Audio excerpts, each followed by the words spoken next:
And Craig and I looked at each other and went,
it's not a backpacking trip today. Today's a day hike. But what a day hike. This is beautiful Lake Louise in Banff National Park. I was lucky to get a parking spot. This place is busy, so popular, but such an amazing place. We've got about 20 kilometers today, or about 13 miles. I'm really looking forward to this one. This is going to bring back some memories from working here years ago. And hopefully it'll inspire you to get out here and just enjoy this amazing place. So just for interest's sake, that flat patch that you see in the foreground, that was where I lived when I worked here. That would have been the staff quarters, and that building has long been gone. That would have been part of the old chateau from back in the 1920s.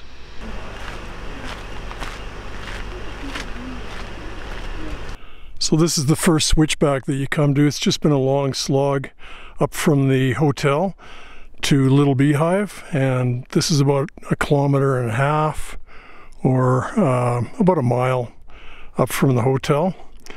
And the view over there is of Mount Aberdeen, over 10,000 feet. So we have about 3 kilometers more to Little Beehive. So let's keep going.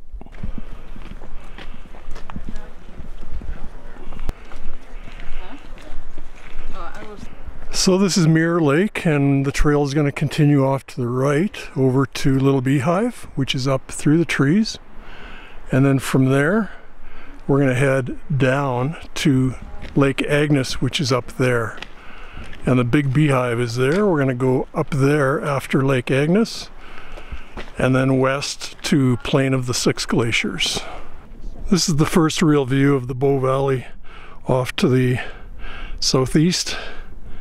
And we're a little over 1 kilometer away from Little Beehive, and the views are going to be really nice up there. Looking back from this viewpoint over the Bow Valley, you can see Mount Lefroy with all the snow, and Mount Aberdeen straight ahead. So as we chug up the trail to the Little Beehive, here's a really nice view of the Big Beehive. And the Big Beehive we're going to go up to early this afternoon, up to the very top of that for a great view of Lake Louise. Here's our first decent view of the hotel and the lake and the Bow Valley behind it. The Bow Valley is about 150 meters below Lake Louise, 500 feet. This is the last part of the climb up to Little Beehive. We have 700 meters, or about 1/2 mile to go, and some great views down below to the lake. And it's only going to get better.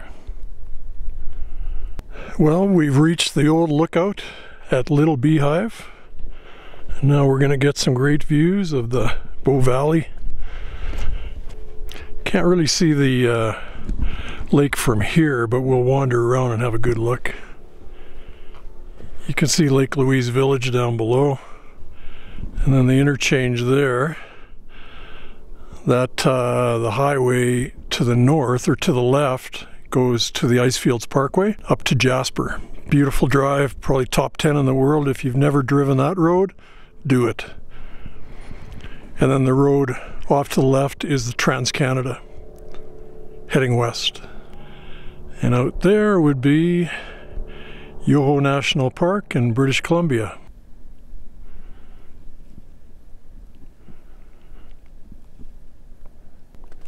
For you elevation geeks out there, the old lookout here at Little Beehive sits at 2,225 meters, or about 7,300 feet.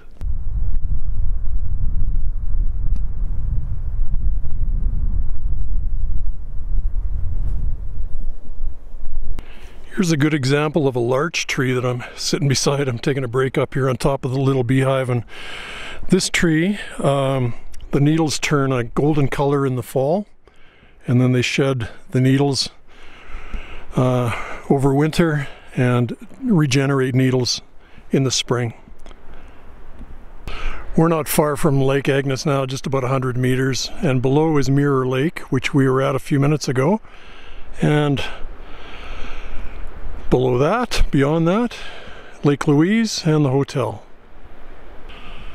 So this is Lake Agnes, and I forgot how beautiful it is. It's been a few years.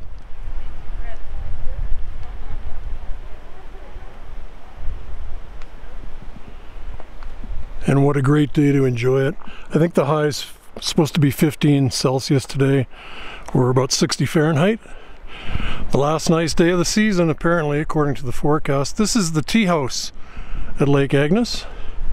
Very, very popular spot. The lineup over there is for the to-go.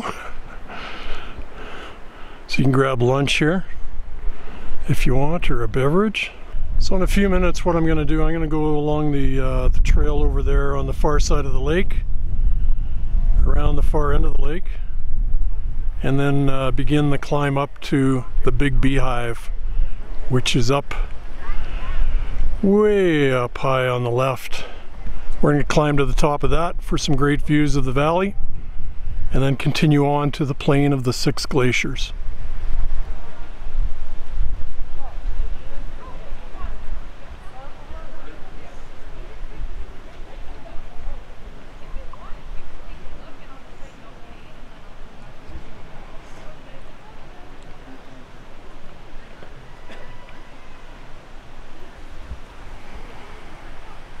The official records state that Lake Agnes was named for the wife of Canada's first Prime Minister, Susan Agnes, Baroness MacDonald, who visited the lake in 1890.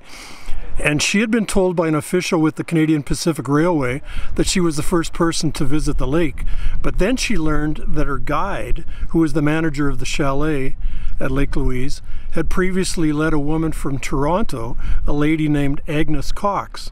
And then another member of Lady MacDonald's group, who noted that Agnes was also her middle name, proposed the name Agnes for the lake. So it stuck. So that's the tea house back there. We've reached the far end of the lake, and now begins the climb up to the Big Beehive. So we're gonna follow that trail up and around the lake, above the lake, and then up to the Big Beehive. We'll take a break up there. Whew. Forgot how much of a grunt that is. It's been a while, but it's a series of switchbacks, and you can see the switchbacks coming up from below from Lake Agnes, and we're almost there. We'll be at the Big Beehive shortly and take a break. Well, we're just about at the summit of Big Beehive. Great view down below Lake Agnes. You can't see the tea house from this shot, but you can see the trail that we came in on to the tea house from the Little Beehive, which is right there. So here is the $1 million view from the Big Beehive. Lake Louise below. So the color of the water is caused by glacial silt coming into the lake. In the summer, when there's a lot of silt coming in from the glacial stream from Mount Victoria, the color of the water is more green. In the fall, when the silt settles out into the bottom of the lake about as quickly as it comes in from the stream, the water turns more blue.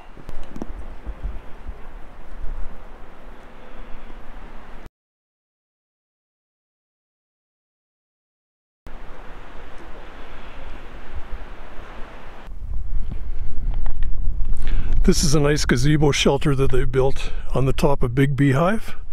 We've come up about 165 meters, or about 550 feet from Lake Agnes.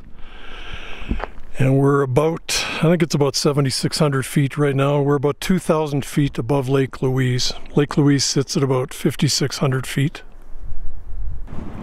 Whew, okay, that was steep. So we made it down to the Highline Trail. And now we're going to go to the Plain of Six Glaciers and the teahouse. And yeah, that was steep. That was, I think it was 23 or 24% grade. Steepest trail in the Lake Louise area. Trails I've done this year, steepest parts were probably 12%, maybe 15%. This was steep and just relentless. There wasn't one flat stretch on it. So we'll continue on the Highline and we'll go to Plain of Six. So here we are walking along the Highline Trail, trying not to step in the horse poop. And all of a sudden, boom.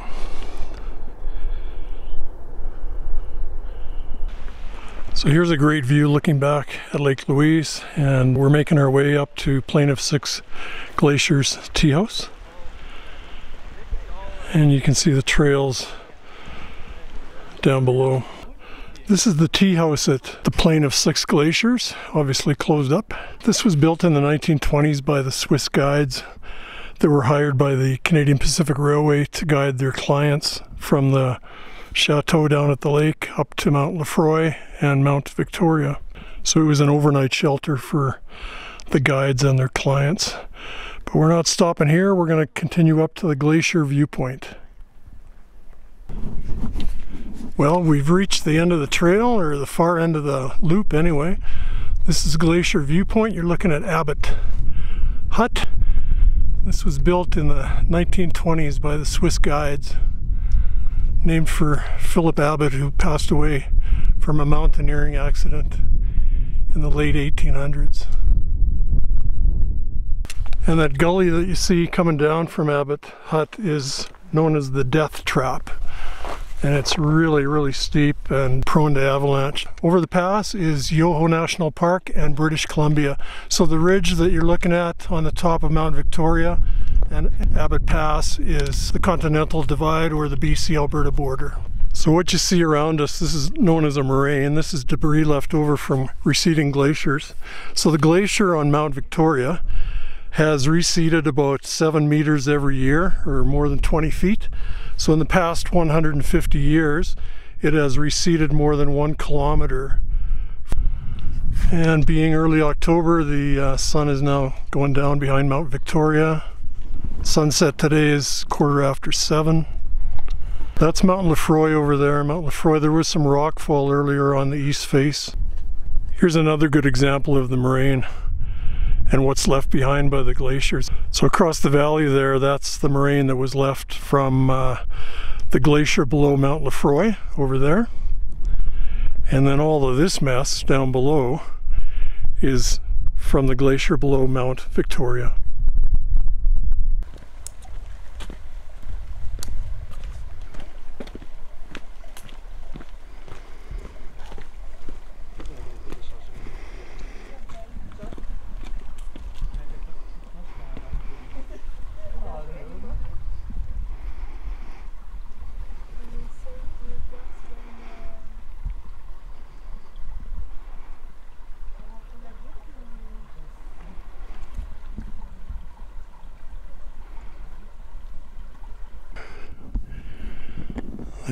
There's a feast going on here. And over in the tree,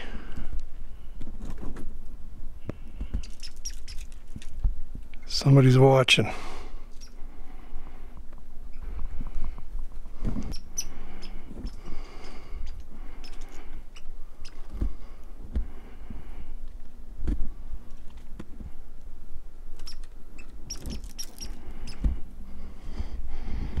This guy's making all kinds of noises.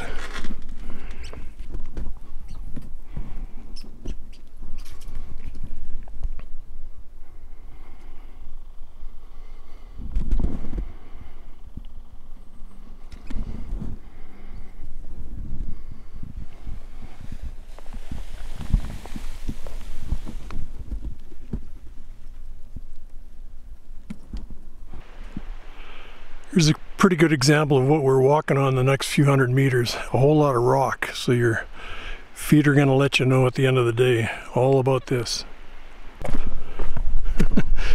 Nice shadow. This is the trail for the next couple hundred meters. Don't look down. It looks scarier than it is, sort of. So what a great day so far. Brings back so many great memories of this area. Man, it is, I forgot how beautiful it is. We're just in the shadow of this cliff, so I'm looking back now at Mount Lefroy and some great views to the west. And we'll just pan around here. That's Mount Aberdeen, Mount Hadou.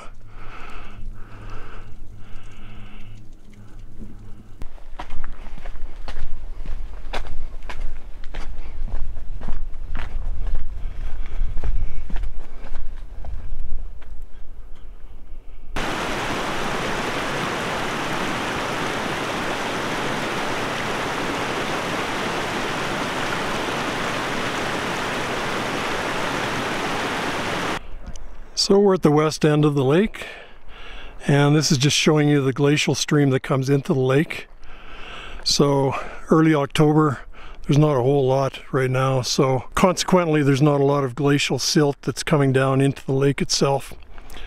And I think I mentioned before, that's why the color of the lake is quite blue.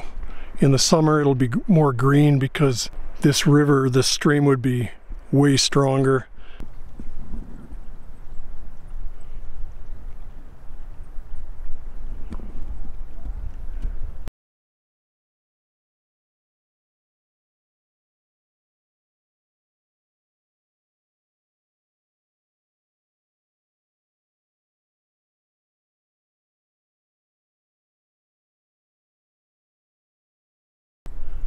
There's an excellent book entitled The Black Grizzly of Whiskey Creek. It's written by Sid Marty.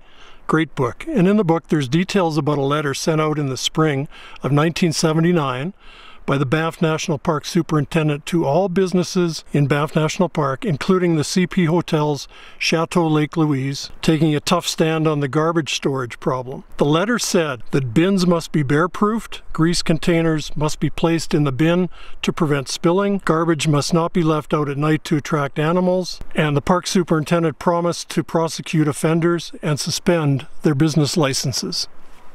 Well, I want to tell you a little story. So 1978, the previous year, I worked at the Chateau Lake Louise, and I was on the night audit team. And what we would do, we would start our work about 11 o'clock at night, work through the night. Once we finished the work, usually about 4 o'clock, 3 of us would go back to the rooms, and the 4th person would stay the night until 7 o'clock in the morning when the desk clerk staff came on. And what we'd do, we'd take care of all the receipts for the day from the hotel's bar, restaurant, lounge, pub, and the 375 rooms in the hotel itself. So every night the kitchen staff, they would bring in a cart about 12:30, 1 o'clock in the morning. And that would be our dinner, and it wasn't any scraps. I mean, this was great food, really, really good food. So it'd be a nice meal for us, and there'd be the team of 4. There'd be 1 or 2 security guards working that night that would come around and have dinner, and maybe 1 or 2 of the desk clerk staff as well that were hanging out after working. And there was a mature lady, I'll call her a mature lady, older lady, because we were all in our 20s and 30s. She was cleaning staff. She would clean the offices down in the lower level of the hotel. And she would usually come in each night as well for dinner. So anyway, one night, kitchen staff comes in, brings the dinner, and we're all sitting around eating. And this mature lady, cleaning lady, she comes in and she proceeds to regale everybody with this story of seeing a grizzly bear in the hotel downstairs in the lower level in the hallway. So as she was coming out of the one of the offices after cleaning it, she said she saw this grizzly bear down the hallway. Unfortunately, she was known to stretch the truth a bit, and really nobody believed her. And so I looked around, and nobody was believing her. Nobody was really paying much attention to her. So she left in a huff, slammed the door. A couple minutes go by, and I look at one of the security guards, Craig, that I'd got to know while I was there. We did a bunch of day hikes together. I said, Craig, hey, we should go check that out. He said, yeah, sure. So we went out of the back office, past the front desk, across the lobby, and by this time it's, I don't know, 1:15 or 1:30. Nobody around in the lobby. Big lobby, so it took a few seconds to walk across the lobby. And I don't know why, but we never went down the stairs. We went to the railing that overlooked the bottom of the stairs. It was a semicircular staircase, so we look over the railing, and lo and behold, there's a big grizzly bear on the bottom of the steps looking straight up at us. And Craig and I looked at each other and went, wow. Well, we said something too. We turned around, we ran back to the office, slammed the door. I yelled at my boss to phone the RCMP down in Banff.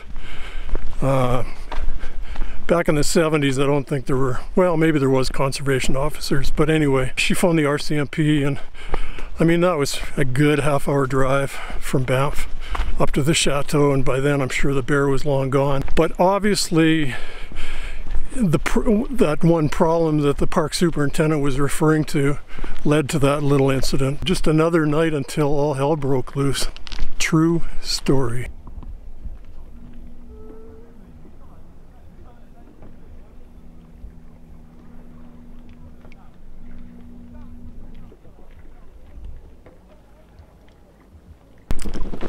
Well, we're coming to the end of the hike. Such a great day. I want to thank you for hiking with me. Hope you enjoyed it. I sure did. If you liked it, smash that like button, share it with your friends, and subscribe for the next video.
So I'm hoping to see some mountain goats today.